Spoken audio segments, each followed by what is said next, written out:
I'm Sarah Mitchell, 42, and I thought I knew my family. But when my sister Jessica announced that my 6-year-old adopted daughter Maya couldn't attend her wedding because she doesn't really belong in family photos, I discovered something that shattered everything I believed about blood loyalty.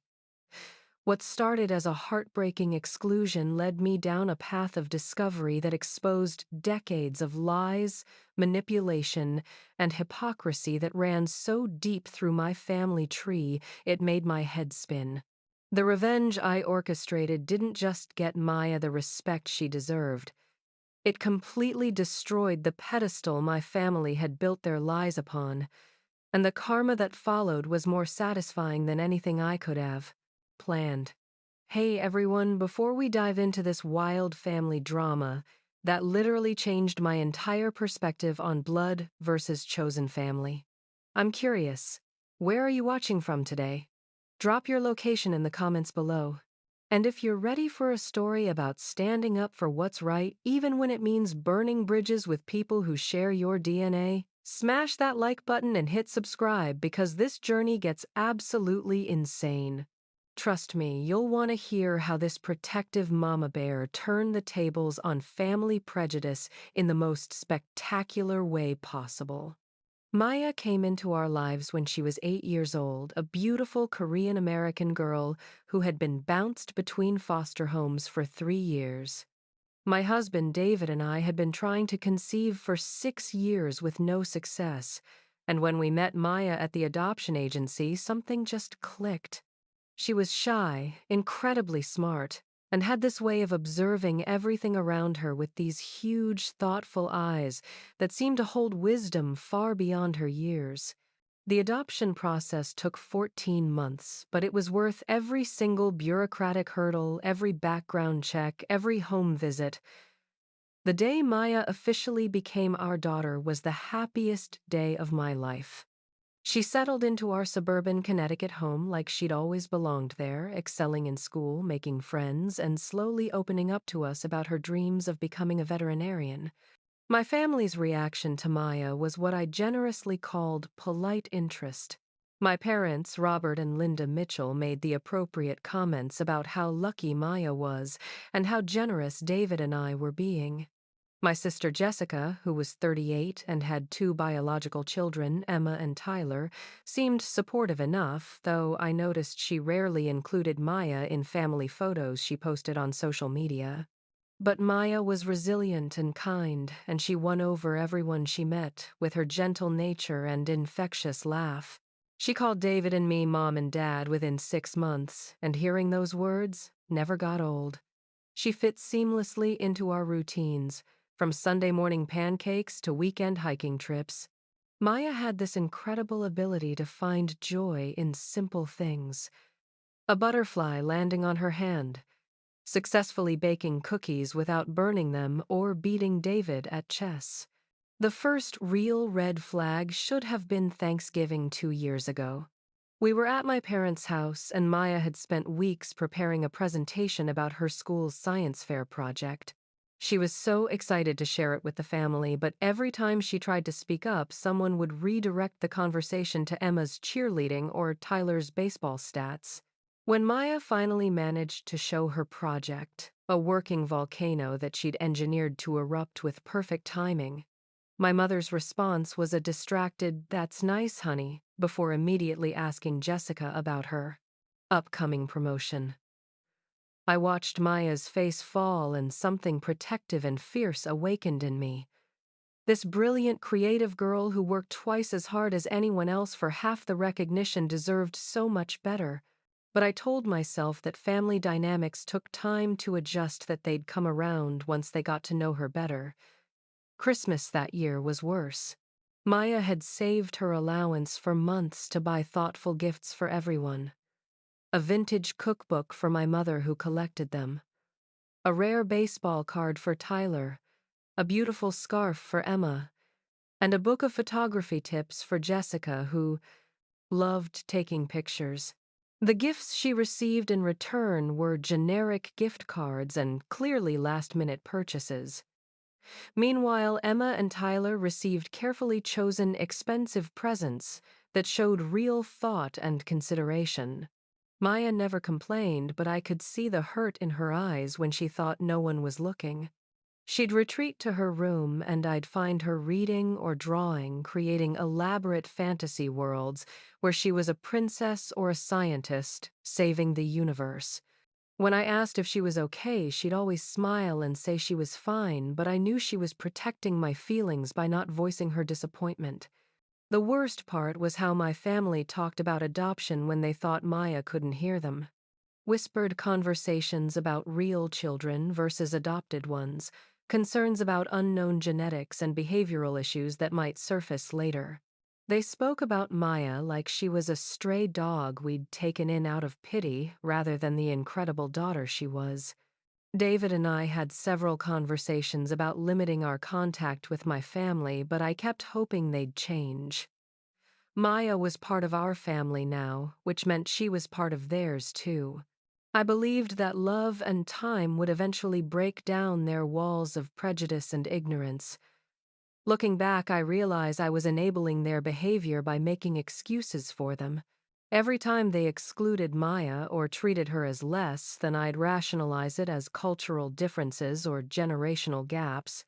I was so desperate to maintain family harmony that I failed to protect my daughter from the subtle but constant message that she didn't truly belong. The breaking point was Jessica's engagement announcement last spring.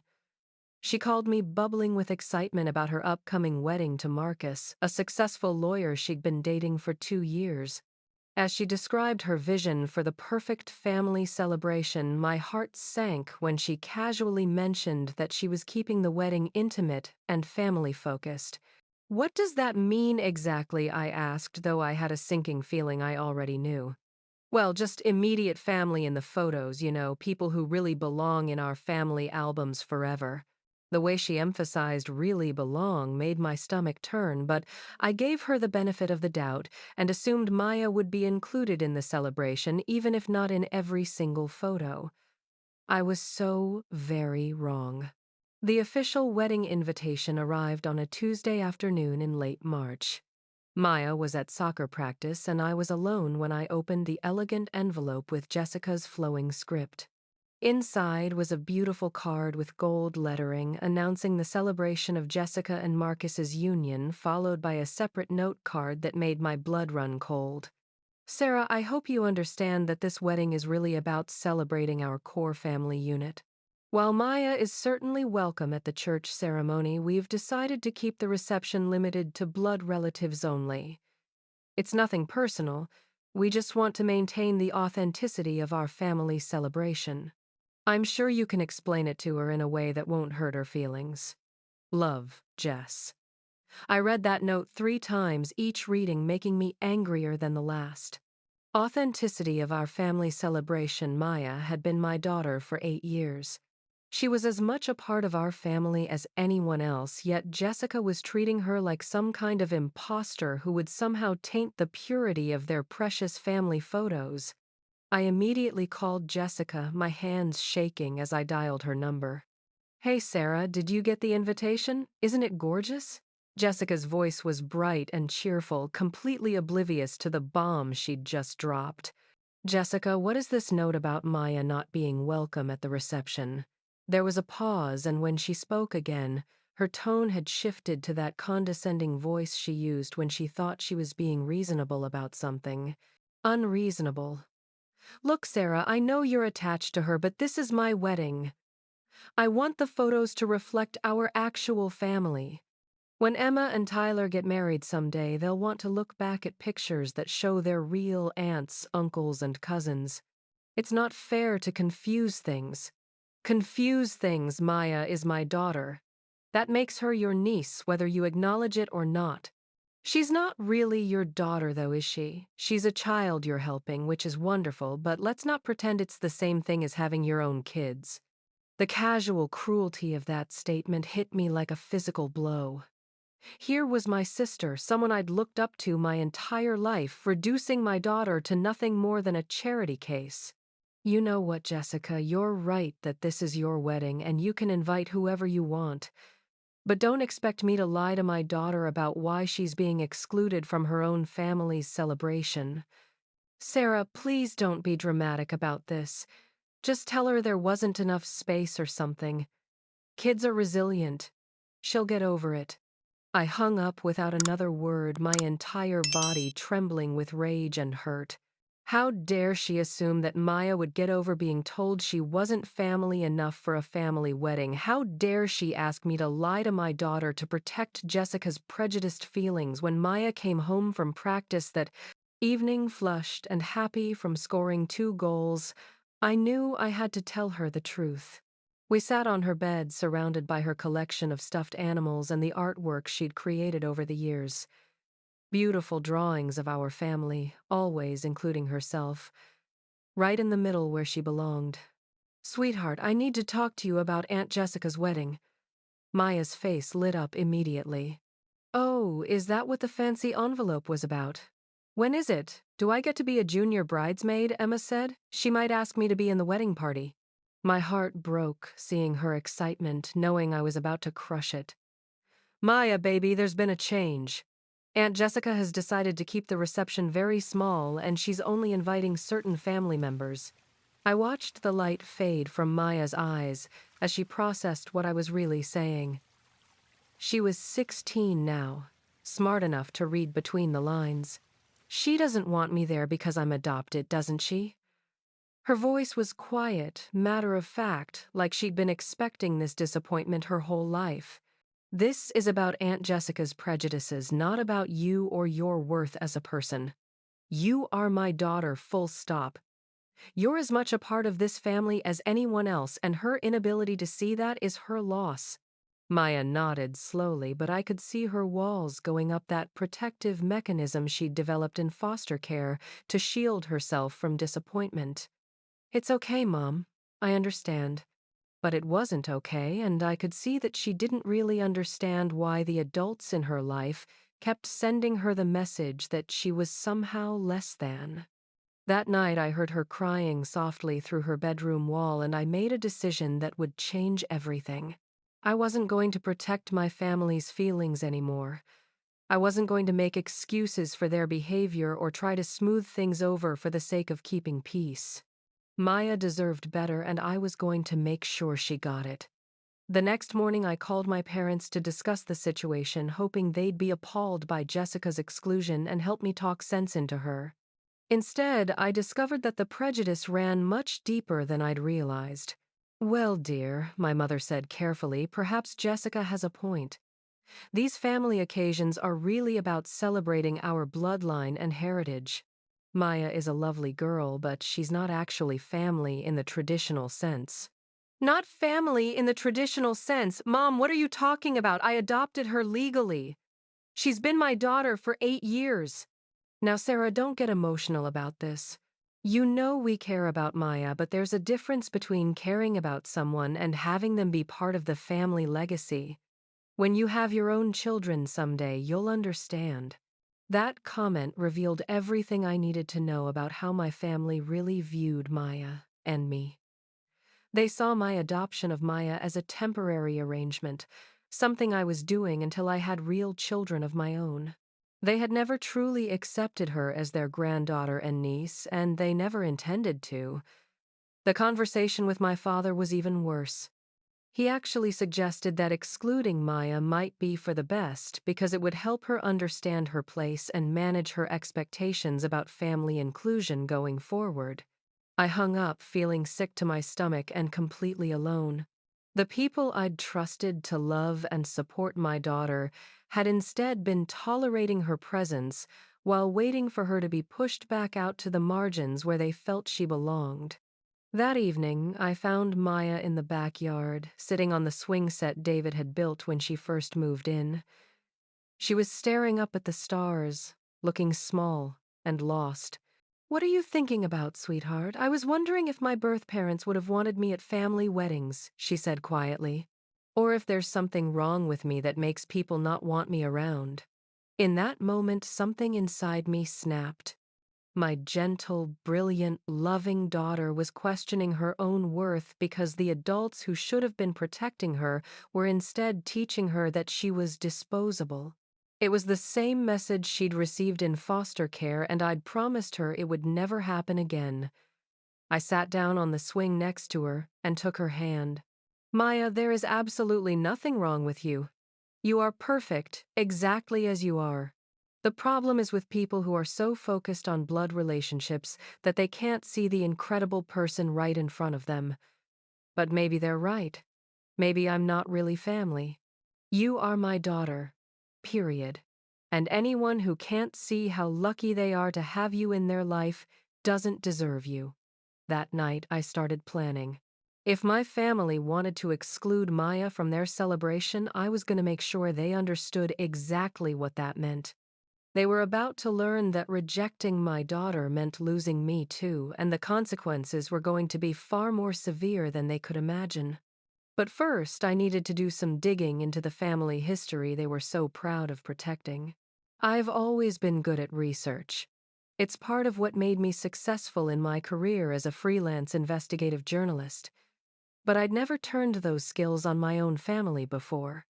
Jessica's wedding was 3 months away, which gave me plenty of time to dig into the Mitchell family tree that my relatives held in such high regard. My parents had always been proud of our family's pure lineage, often boasting about how we could trace our ancestry back to the Mayflower. They kept extensive family records, old photos, and documents in my father's study, treating our genealogy like some kind of sacred text. Growing up, I'd heard countless stories about great-great-grandfather Mitchell's business empire and great-aunt Eleanor's society connections. What I discovered when I started looking deeper would have been hilarious if it weren't so hypocritical. I started with public records, marriage certificates, and birth documents. The first crack in the family mythology appeared when I discovered that great-great-grandfather Mitchell, the supposed patriarch of our prestigious bloodline, had actually been born in Ireland as Patrick O'Brien. He'd changed his name when he immigrated to America, apparently deciding that Mitchell sounded more respectable than his actual Irish surname. But that was just the beginning. As I dug deeper, following paper trails and cross-referencing documents, the carefully constructed Mitchell family story began falling apart completely. Great-aunt Eleanor, the supposed society belle, had actually been married 4 times and had run a boarding house that was essentially a brothel in downtown Hartford. The business empire that great-great-grandfather Patrick Mitchell had built was mostly illegal gambling operations and bootlegging during Prohibition. Then I found the adoption papers. Hidden in a box of old documents in my father's study, I discovered that my grandfather, Robert Mitchell Sr., had been adopted in 1923. His biological parents had died in the Spanish flu pandemic, and he'd been taken in by the O'Brien Mitchell family when he was 6 years old. My father, the man who had just told me that Maya needed to understand her place as an adopted child, was himself the son of an adopted child, the grandson of an immigrant who had lied about his name and background to fit into American society. I sat in that dusty study surrounded by decades of carefully preserved lies and started laughing. The irony was so thick I could taste it. Here was my family refusing to accept Maya as real family because she was adopted when their own precious patriarch had been an adopted child himself. But the most shocking discovery was still to come. I found a letter dated 1987 written in my mother's handwriting, hidden behind a family photo. It was addressed to someone named Margaret Chen, and as I read it, my hands started shaking. Dear Margaret, thank you for reaching out, but Robert and I have discussed this extensively, and we feel it's best to maintain our distance. While we understand your daughter Sarah has questions about her background, we believe it would be too disruptive to her life to introduce these complications now. We trust you'll respect our decision and refrain from further contact. Sincerely, Linda Mitchell. My world tilted sideways as I processed what I was reading. Margaret Chen. Sarah. That was me. Questions about my background. With trembling fingers, I searched through more boxes until I found a manila folder labeled Sarah's Papers in the very back of the filing cabinet. Inside were documents I'd never seen before: my original birth certificate listing my birth mother as Margaret Chen and my birth father as unknown. Adoption papers finalizing my placement with Robert and Linda Mitchell when I was 6 months old. I was adopted. I had been adopted my entire life, and my parents had never told me. The birth certificate listed my name as Sarah Chen before it was legally changed to Sarah Mitchell. My birth mother was Korean American, which meant I was half Korean, just like Maya. I sat there in stunned silence, holding the proof that everything I'd believed about my identity was a lie. My parents, who had spent decades making Maya feel like an outsider for being adopted, had adopted me and then constructed an elaborate fiction about my origins. The family that was so concerned about bloodlines and authentic family had built their entire identity on deception. The deeper I dug, the more lies I uncovered. My mother had never been pregnant, despite the family stories about my difficult birth and her long recovery. There were medical records showing that she was unable to conceive, and a paper trail leading to the adoption agency where they'd found me. But the cruelest part was discovering that my birth mother, Margaret Chen, had tried to contact me when I turned 18. She'd written letters, made phone calls, and even showed up at the house once, only to be turned away by my parents, who told her I wasn't interested in contact. They had stolen my choice to know my biological family, just as they were now trying to steal Maya's sense of belonging in ours. I found more letters from Margaret over the years, each one more heartbreaking than the last. She wrote about missing me, about hoping I was happy and healthy, about having other children who knew about their older sister but had never met me. The last letter was from 5 years ago, when Margaret was dying of cancer and wanted to meet me before she passed away. My parents had kept all of these letters, but they'd never given them to me. They'd let my birth mother die without ever knowing if I was okay, and they'd robbed me of the chance to say goodbye to the woman who had given me life. I was so angry I could barely breathe. These people who had lectured me about family loyalty and bloodlines had built their entire relationship with me on lies. They'd denied my heritage, stolen my history, and now they were trying to do the same thing to Maya. But I also felt something else, a deep sense of connection to my daughter that I'd never fully understood before. Maya and I were both adopted children who had been wanted and chosen by our parents. We were both Asian American girls who had been raised by white families. The bond I felt with her wasn't just maternal love. It was the recognition of shared experience, even though I hadn't known it at the time. That night, I called my parents and asked them to come over. When they arrived, I had all the documents spread out on the dining room table like evidence in a criminal case. "We need to talk," I said, gesturing to the papers. "About Sarah Chen." I watched all the color drain from my father's face as he realized what I'd discovered. My mother started crying immediately, but they weren't tears of remorse. They were tears of panic about being caught. "Sarah, sweetheart, we can explain everything," my father started, but I cut him off. "Explain what? How you've lied to me for 42 years, how you kept letters from my dying birth mother, how you've spent my entire adult life making my adopted daughter feel like she doesn't belong when you know exactly what it's like to be an adopted child yourself. It's different," my mother said desperately. "You were just a baby. We raised you as our own from the beginning. Maya was older when she came to you. She has memories of other families. So what? That makes her less worthy of acceptance. Dad, your own father, was adopted. How is this any different? That was different too. Times were different then. People didn't talk about these things. No, what's different is that you've spent decades building a fantasy about our family that was never real. And now you're so invested in that fantasy that you're willing to hurt your granddaughter to protect it."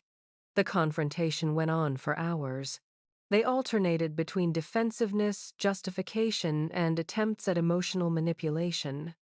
They claimed they'd hidden my adoption to protect me, that they'd never meant any harm, that they'd given me a wonderful life, and that should be enough.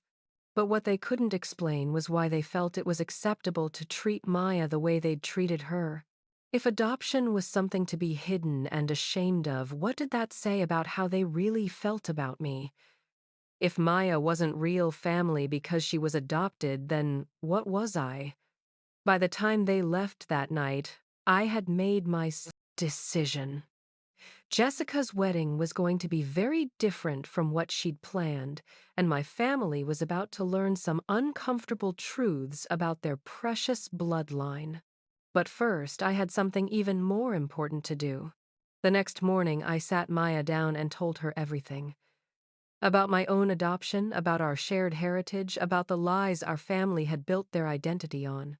I watched her process the information, saw the moment when she realized that her feeling of being an outsider had been manufactured by people who were outsiders themselves. "So we're both adopted," she said quietly. "And we're both Korean American." "Yes. And that makes us even more family than we were before, doesn't it?" For the first time since Jessica's exclusion letter, Maya smiled. A real, genuine smile that reached her eyes. "Does this mean we can learn about our Korean heritage together?" "Absolutely. In fact, I think that's going to be our first step in planning something very special for Aunt Jessica's wedding weekend." Maya's eyes lit up with curiosity and just a hint of mischief. "What do you have in mind, Mom?" I smiled back at her, feeling that familiar, fierce protectiveness combined with something new, the satisfaction of knowing I was about to turn the tables on people who deserved everything that was coming too. "Well, sweetheart, since Aunt Jessica wants an authentic family celebration, I think it's time she learned what our family actually looks like. Now, I know some of you might be thinking that what I was planning sounds pretty extreme. But when someone attacks your child and tries to make them feel worthless, sometimes you have to fight fire with fire. Have you ever been in a situation where you had to choose between keeping the peace and protecting someone you love? Let me know in the comments how you handled it, because I'd love to hear your stories. And make sure you stick around, because the revenge I planned was absolutely perfect. And the way it all played out was better than anything I could have scripted.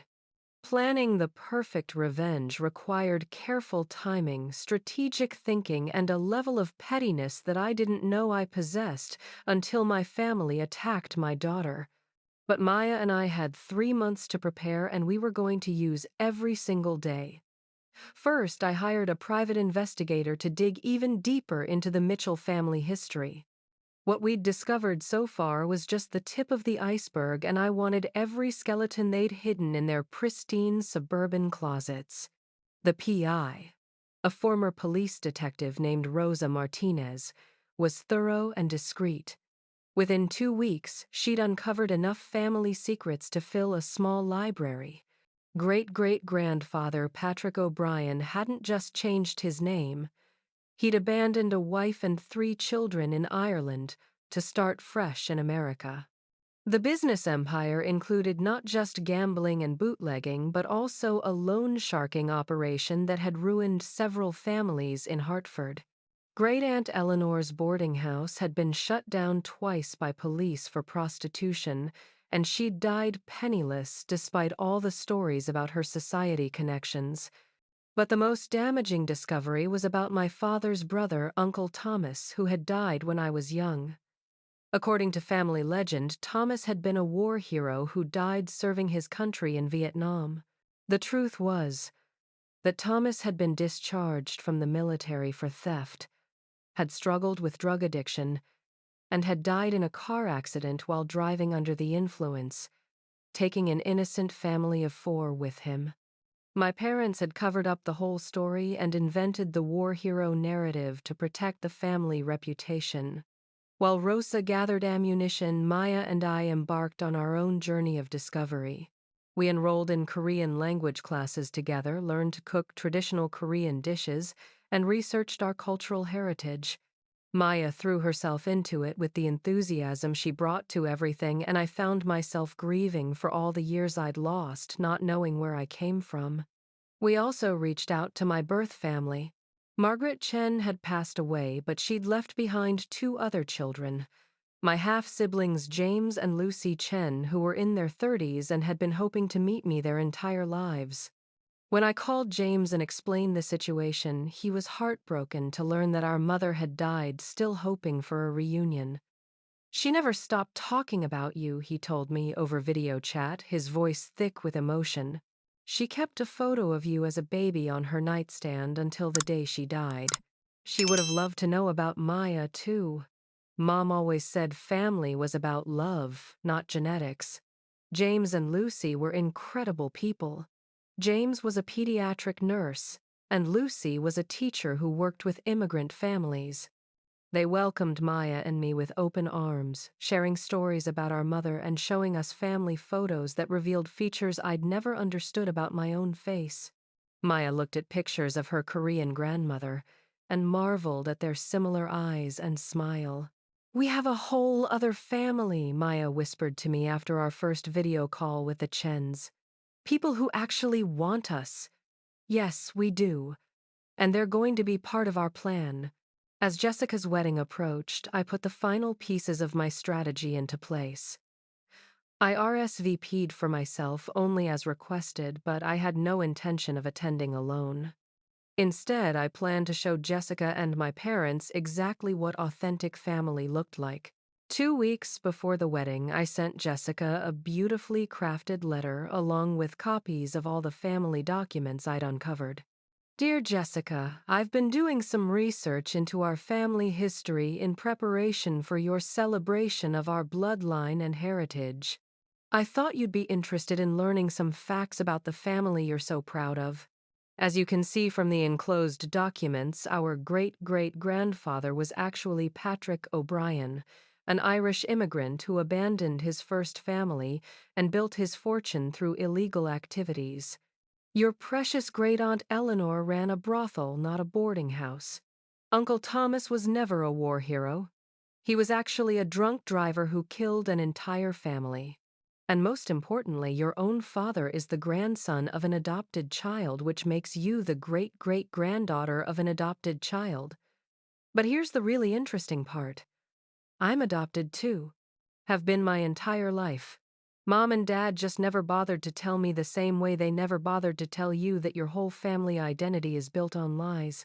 So when you talk about maintaining the authenticity of our family celebration and excluding adopted children, you're actually talking about excluding the majority of our actual family history. I thought you should know what you're really celebrating before you take those precious bloodline photos. I'll see you at the wedding, and I'll be bringing my real family with me. Love, your adopted sister Sarah Chen Mitchell. I sent copies of the letter and documents to my parents as well, along with a note letting them know that their decades of lies were about to become very public knowledge. The phone calls started within hours. Jessica was hysterical, my mother was sobbing, and my father was threatening to have me arrested for stealing family documents, apparently unaware that you can't steal documents that prove you're adopted. They all demanded meetings, explanations, and promises that I wouldn't ruin Jessica's special day. I ignored every single call and text message. 3 days before the wedding, I received a panicked voicemail from Jessica. "Sarah, please call me back. We need to talk about this. Maybe we can work something out about Maya. Please don't do anything crazy." Too little, too late. The morning of the wedding, I got dressed in a beautiful Korean hanbok that Maya and I had ordered online. Maya wore a matching one in a smaller size, and she looked absolutely radiant. We'd spent weeks learning about the significance of the colors and design, and wearing them felt like reclaiming a part of ourselves that had been stolen. But we weren't going to the wedding alone. James and Lucy Chen had flown in from California specifically for this occasion, along with James's wife and Lucy's teenage son. Maya's cousin David, who was thrilled to finally meet his legendary missing aunt and cousin. We also brought Dr. Kim, the Korean language teacher who had become like a surrogate grandmother to Maya and Mrs. Park, an elderly woman from our cultural center who had known my birth mother years ago. Our little family procession arrived at the church just as the ceremony was beginning. I could see my parents in the front row, their faces pale with shock as they saw me in traditional Korean dress, surrounded by Korean family members they'd spent 42 years pretending didn't exist. Jessica looked beautiful in her white gown, but I could see the panic in her eyes when she spotted us walking down the aisle. The ceremony proceeded normally, though I noticed several family members whispering and staring at our group. During the reception, I made my move. When Jessica called for a family toast, I stood up and requested a moment to speak. "I'd like to share something special about our family history," I announced, holding up copies of the documents I'd discovered. "Since this is such an important celebration of our bloodline and heritage, I thought everyone should know the truth about the Mitchell family legacy." What followed was 10 minutes of the most satisfying public education I've ever delivered. I told the assembled guests about Patrick O'Brien's real identity, about Uncle Thomas's actual cause of death, about Eleanor's brothel, and about the adoption history that ran through multiple generations of our family tree. And finally, I concluded, looking directly at my parents and Jessica, "I'd like everyone to meet my birth family, the Chens who flew here from California to be part of this authentic family celebration." Because it turns out that family isn't about blood or genetics or some fantasy bloodline. It's about people who choose to love and support each other unconditionally. I introduced James Lucy, Dr. Kim Missis, Park and little David, who waved enthusiastically at the stunned crowd. Maya stood beside me in her hanbok, holding my hand and beaming with pride. "This is what real family looks like," I said, gesturing to our mixed group of biological relatives, chosen family and cultural mentors. People who celebrate each other's heritage instead of hiding it. People who include instead of exclude. People who tell the truth instead of building their identity on lies. The reception hall was dead silent. Jessica looked like she was about to faint, my father was red with fury, and my mother was crying into her napkin. But Maya was glowing with happiness, finally seeing herself reflected in a family that valued her exactly as she was. "Oh, and Jessica," I added sweetly, "Maya and I will be skipping the family photos since we wouldn't want to compromise the authenticity of your celebration. We'll be having our own family photos taken, with people who actually consider us family." We left the reception with our heads held high, but not before every single guest had seen the documents I'd prepared, proving everything I'd just revealed. By the time we walked out, half the wedding party was on their phones, undoubtedly spreading the news about the Mitchell family's spectacular meltdown. Outside the venue, our little group posed for dozens of photos in our matching hanboks, laughing and celebrating not just our heritage, but our triumph over people who had tried to make us ashamed of who we were. Maya hugged me tight as we got in the car. "Mom, that was amazing! I've never felt more proud to be part of our family." "Our real family," I corrected, looking at James and Lucy in the rearview mirror. "The one that chooses love over prejudice." But the best part was still to come. The aftermath of Jessica's wedding was more dramatic than anything I could have scripted. By Sunday morning, less than 24 hours after my speech, the story had spread throughout our extended family, church community, and social circles like wildfire. Jessica's dream of a perfect family celebration had turned into the most talked about wedding disaster in our town's recent history. Jessica called me 18 times that first day, leaving increasingly hysterical voicemails that ranged from rage to desperation. "You ruined my wedding. How could you do this to me? Everyone is talking about our family like we're some kind of joke. You've destroyed everything." My parents showed up at my house unannounced Sunday afternoon, demanding that I fix this situation and make this right. They were both visibly shaken. My father's usual commanding presence had crumbled into something that looked almost fragile, and my mother couldn't stop wringing her hands. "Sarah, you've humiliated our entire family," my father said, his voice shaking with anger. "Do you understand what you've done? People are going to be talking about this for years." "Good," I replied calmly, watching him from my front porch while Maya and her cousin David played in the backyard with the Chen family.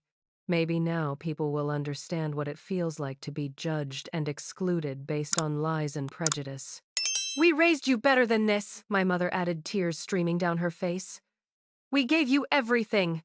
How can you be so ungrateful? You gave me lies, I shot back. You stole my heritage, my birth family, and my identity. You let my biological mother die without ever meeting me again. And then you tried to do the same thing to Maya. So no, I'm not grateful for that. The conversation devolved into the same circular arguments we'd had before, but this time I wasn't interested in listening to their justifications. I had said everything I needed to say at the wedding, and now they were facing the consequences of their choices.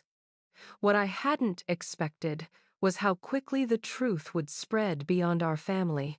By Monday morning, 3 different people from our church had called to check on me and expressed their support for standing up to family prejudice. Mrs. Henderson from down the street stopped by with cookies and told me how proud she was that I'd defended Maya so fiercely.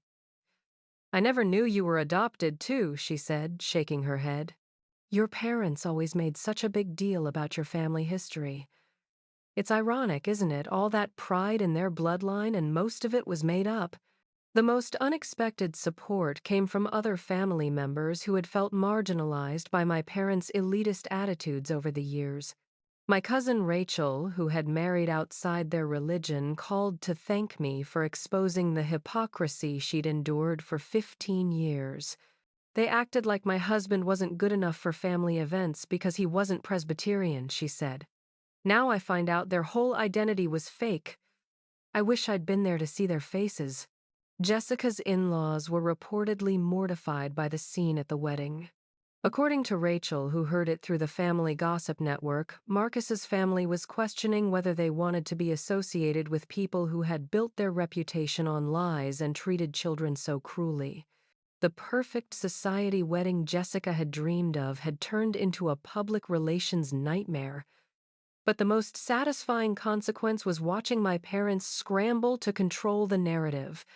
They started calling relatives and friends, trying to explain away the revelations and minimize the damage to their reputation.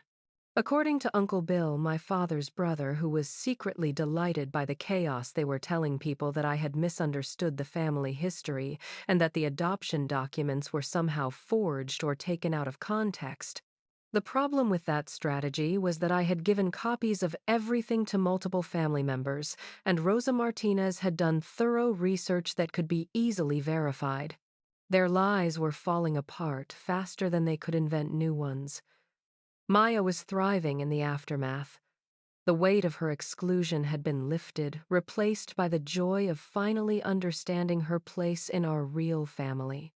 James and Lucy had extended their visit by several days, and watching Maya bond with her Korean-American cousins was everything I'd hoped for. She was learning Korean phrases, cooking traditional meals, and hearing stories about her grandmother that filled in pieces of her identity she'd never known were missing. Mom, she said to me Tuesday evening as we prepared kimchi with Lucy, I'm glad Aunt Jessica didn't want me at the wedding. If she had included me, we might never have found Uncle James and Aunt Lucy. That's a very wise way to look at it, sweetheart. Sometimes the worst things that happen to us lead us to the best things we never knew we needed. Dr. Kim, our Korean language teacher, had also become a regular presence at our house. She brought traditional clothing for Maya to try on, taught us both calligraphy and shared stories about Korean culture that helped us understand our heritage. Maya was particularly fascinated by the Korean concept of jung, a deep emotional connection that goes beyond blood relationships to encompass chosen family bonds. This is what we have, Maya said, practicing her Korean characters while explaining the concept to David. Chung. It's why our real family is stronger than their fake one. The ripple effects continued throughout the week. Jessica's wedding photos, which were supposed to showcase their authentic family bloodline, now looked ridiculous in light of what everyone knew about our actual family history. Several people who had attended the wedding posted on social media about the importance of accepting adopted children and celebrating diverse families, using the Mitchell wedding disaster as an example of what not to do. My parents' church friends were divided.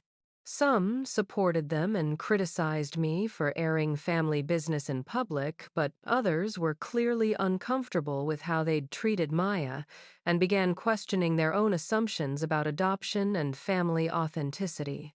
The most unexpected consequence came Thursday morning when I received a call from a local newspaper reporter who had heard about the wedding incident and wanted to do a story about adoption discrimination within families. "I'm adopted myself," the reporter Jennifer Walsh explained, "and I've heard from several people about what happened at your sister's wedding. Would you be willing to talk about your experience? I think a lot of adopted families deal with similar prejudice, but it rarely gets discussed openly." After talking it over with Maya and David, I agreed to the interview. If our story could help other adopted children feel less alone or encourage other parents to stand up for their kids, then the publicity would be worth it. The article ran the following Sunday with the headline, "Family Values When Blood Isn't Thicker Than Love." Jennifer had done an excellent job capturing both the pain of exclusion and the triumph of standing up for what's right. She interviewed Dr. Kim about Korean adoption experiences, spoke with James and Lucy about the importance of cultural identity, and even got quotes from Maya about how the experience had ultimately strengthened our family. The article went viral on social media, shared thousands of times by adoptive families, Korean American communities, and people who had faced similar discrimination within their own families. We started receiving messages from adopted children and parents around the country who shared their own stories and thanked us for speaking out. Jessica was reportedly furious about the media attention, but there wasn't much she could do about it. The story was already public knowledge, thanks to her wedding disaster, and the article portrayed her as exactly what she was, someone who valued appearances over love. My parents made one final attempt at damage control by calling a family meeting to discuss the situation and find a way to move forward. They invited Jessica, Marcus, and several other relatives, clearly hoping to pressure me into some kind of public retraction or apology. I declined the invitation. "There's nothing to discuss," I told my father over the phone. "You made your choices when you decided that Maya wasn't family enough for a family wedding. I made mine when I decided that people who reject my daughter don't deserve access to either of us. Those choices have consequences. Sarah, please. We're family. Can't we find some middle ground? You should have thought about family when you were excluding my 16-year-old daughter from hers. It's too late for middle ground now." The truth was, I felt liberated. For the first time in my adult life, I wasn't tiptoeing around my family's prejudices or making excuses for their behavior. Maya and I had found our real family. People who celebrated our heritage instead of hiding it, who included instead of excluded, who built their relationships on truth instead of lies. But I wasn't finished yet. The best revenge was still to come, and it was going to involve making sure that my family's true values were permanently documented for future generations to understand. 6 months after Jessica's wedding disaster, my family was still dealing with the consequences of their choices, while Maya and I were thriving in ways I never could have imagined. But the most satisfying justice came not from my planning, but from the natural karma that followed their years of deception and prejudice. Jessica's marriage was already showing serious cracks. Marcus's family had been horrified by the wedding drama and the subsequent media attention, and they'd made it clear that they considered the Mitchell family an embarrassment. Marcus himself was struggling with the revelation that his new in-laws had built their entire identity on lies. According to cousin Rachel, who had become my inside source for family gossip, Jessica and Marcus were attending couples counseling because he felt deceived about the kind of family he was marrying into. "He keeps asking Jessica what other family secrets she's hiding," Rachel reported during one of our weekly coffee dates. And she doesn't have good answers because she's just now finding out that everything she believed about her family was fake, too. My parents were facing their own reckonings. Several longtime friends had distanced themselves after the wedding incident and newspaper article, uncomfortable with how they'd treated Maya and disturbed by the extent of their lies about family history. Their church had actually approached them about their behavior toward adopted children, suggesting that it conflicted with Christian values of love and acceptance. But the most poetic justice came when my father's own adoption history became relevant to their estate planning. When they met with their lawyer to update their will, the attorney discovered the documentation about my grandfather's adoption and questioned whether it affected the property inheritance they'd received from the Mitchell estate decades earlier. It turned out that some of the family property my parents had inherited was supposed to go to blood relatives only according to the original will from the 1940 seconds. Since my grandfather had been adopted, not biological, my parents might have inherited property they weren't actually entitled to. The legal battle to sort it out was going to cost them tens of thousands of dollars and potentially force them to sell the family home they'd been so proud of. It's like the universe is making them face the reality of adoption from every possible angle, Maya observed with teenage wisdom. They can't escape it anymore. Meanwhile, our real family was growing stronger every day. The Chens had become regular fixtures in our lives, with James visiting monthly and Lucy planning to move closer to us within the year. Maya had formed an incredibly close bond with her cousin David, and they video chatted almost daily, sharing everything from homework help to Korean cooking experiments. Maya was also excelling in ways that proved just how much her previous environment had been holding her back. Free from the constant, subtle rejection of my parents' family, she threw herself into her studies and extracurricular activities with renewed confidence. She joined the Korean Cultural Association at school, started tutoring other adopted kids in our community, and had been accepted into a summer program for aspiring veterinarians. "I feel like I can be my whole self now," she told Dr. Kim during one of our weekly Korean lessons. "Before, I always felt like I had to hide parts of who I was to make other people comfortable. Now I know that anyone who can't accept all of me isn't worth worrying about." The newspaper article had led to unexpected opportunities for both of us. I'd been contacted by adoption advocacy groups to speak at conferences about family discrimination, and Maya had been invited to share her story with support groups for adopted teenagers. We were turning our painful experience into something that could help other families facing similar challenges. The most meaningful validation came when we received a letter from the Korean American Cultural Center, recognizing our contributions to adoption awareness and cultural education. They invited us to be honored at their annual gala, where Maya would receive a scholarship for her college education.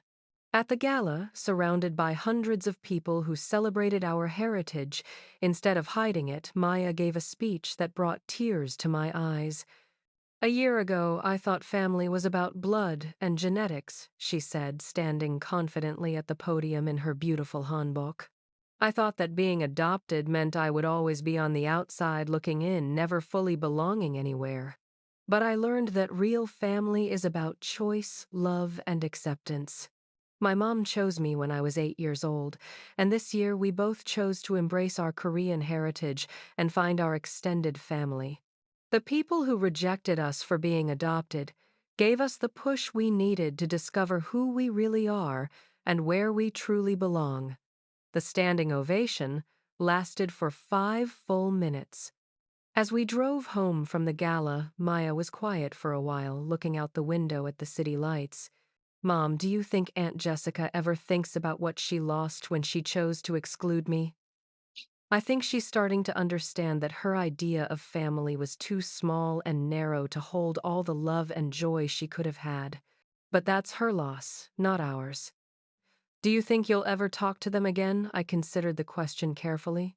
"Maybe someday, if they can genuinely acknowledge the harm they caused and make real changes to how they treat people." But I'm not holding my breath, and I'm not going to expose you to their prejudice again just to make them feel better about their choices. Good. Because I don't want to be around people who think love isn't enough to make a real family. We have enough love right here. She was absolutely right. Our chosen family, the Chen's Dr. Kim Mrs. Park, our friends from the cultural center and the community of adoptive families we'd connected with, was rich with love, support, and genuine acceptance. We'd traded a family that tolerated us conditionally for one that celebrated us completely. The final piece of justice came a year later, when Jessica finally reached out to apologize. Her marriage had ended in divorce after Marcus discovered that her family's deception extended to financial matters as well, apparently. My parents had exaggerated their wealth along with everything else. She was living in a small apartment working as a substitute teacher and seemed genuinely humbled by the consequences of her choices. "Sarah, I know I can't undo what I did," she said during our phone conversation. "But I want you to know that I understand now how wrong I was. Maya is your daughter, and I should have treated her like family from the beginning. I let Mom and Dad's prejudices influence me, and I lost something precious because of it. It was the first real apology I'd received from anyone in my biological family, and while I appreciated it, I also knew it was too little too late to rebuild the relationship we'd once had. I accept your apology, Jessica, and I hope you've learned something from this experience. But Maya and I have built a beautiful life with people who valued us from the beginning. We're not looking to go backward." Maya, now 18 and preparing for college, had no interest in reconciliation with the aunt who had rejected her. "She's sorry now because her life fell apart, not because she actually understands what she did wrong," Maya said with the clarity that had always impressed me. Real family wouldn't need to learn that lesson the hard way. As I finished telling this story, Maya is a freshman at Cornell studying veterinary science, fluent in Korean, and confident in her identity as a Korean-American adoptee. She's dating a wonderful young man whose parents emigrated from Guatemala, and she's already talking about how they want to raise their future children to celebrate all of their cultural heritage. We visit the Chens regularly, maintain our traditions with Dr. Kim and our Korean cultural family, and have built a network of chosen family that spans 3 states and multiple generations. Maya calls it our constellation family, points of light scattered across distances, but connected by unbreakable bonds of love and choice. Looking back, Jessica's wedding exclusion was the best thing that could have happened to us. It forced us to confront lies we didn't even know we were living with, led us to family we didn't know we had, and taught us that authenticity is more valuable than acceptance from people who demand you hide who you are. So, here's my question for all of you watching. Have you ever had to choose between keeping peace with family and standing up for what's right? How did you handle family members who tried to make you choose between them and the people you love? Drop your stories in the comments below. I read every single one, and your experiences help other people facing similar situations feel less alone. If this story resonated with you, please hit that like button and share it with anyone who needs to hear that chosen family can be stronger than biological family. Subscribe for more stories about standing up to family prejudice, finding your authentic identity, and building the family you actually deserve, rather than settling for the one you happen to be born into. Thank you for listening to my family's journey from exclusion to empowerment. Maya and I learned that sometimes the people who reject you are actually doing you a favor. They're showing you that you deserve better, and they're pushing you toward the family that will celebrate every part of who you are. Remember, family isn't about blood genetics or meeting other people's expectations. It's about love, acceptance, and choosing each other every single day. Maya and I chose each other 16 years ago, and we've been choosing our expanded family ever since. That's the kind of family legacy worth preserving. Stay strong, choose love over prejudice, and never let anyone convince you that you don't belong in your own family story. Until next time, this is Sarah and Maya Chen Mitchell reminding you that sometimes the best revenge is living authentically and building something beautiful with people who actually deserve your love.